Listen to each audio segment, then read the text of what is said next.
Drink తాగని వాళ్ళు ఎవరైనా ఉన్నారా? ఉంటే కామెంట్ చేయండి.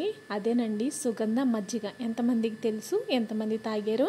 నేనైతే ఒకరోజు పిడుగురాళ్లలో తాగానమాట. అప్పటి నుంచి ఇది నా ఫేవరెట్ అయిపోయింది. అసలు అక్కడ తాగిన టేస్ట్ మరలా నేను ఎక్కడ తాగినా కూడా రాలేదనమాట. సింపుల్గా మన ఇంట్లో చేసుకుందాం, వచ్చేసేయండి. సమ్మర్లో అయితే ఈ సుగంధతో ఫుల్గా ఎంజాయ్ చేస్తున్నాం. మేమైతే 2 లీటర్ల బాటిల్ చూసారా అయిపోయింది. మొన్న మా బాబాయ్ వస్తా తీసుకొచ్చారనమాట. గ్లాస్ తీసుకోండి, దానిలో యాజ్ ఇట్ ఈజ్గా సబ్జా సీడ్స్ వేసుకోండి. అలాగే నిమ్మకాయ కూడా పిండుకోండి.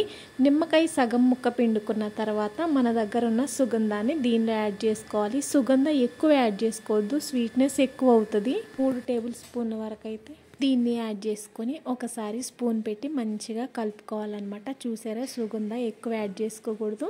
స్పూన్తో మంచిగా కలిపేసుకొని మసాలా మజ్జిగ ప్యాకెట్ మీరు ఏదైనా తీసుకోవచ్చు, అని మజ్జిగ మాత్రం మసాలా మజ్జిగ అయి ఉండాలన్నమాట. ఆ మజ్జిగని దీనిలో యాడ్ చేసేసుకోవాలి. మంచిగా యాడ్ చేసుకొని స్పూన్తో ఒక్కసారి కనుక మంచిగా కలిపేసేసుకున్నామంటే మనకి సుగంధ మజ్జిగ అయితే రెడీ అయిపోతుంది. దీన్ని తాగుతూ ఉండండి. అసలు దీని టేస్ట్ ఎంతమందికి నచ్చుతుందో కామెంట్ చేయండి.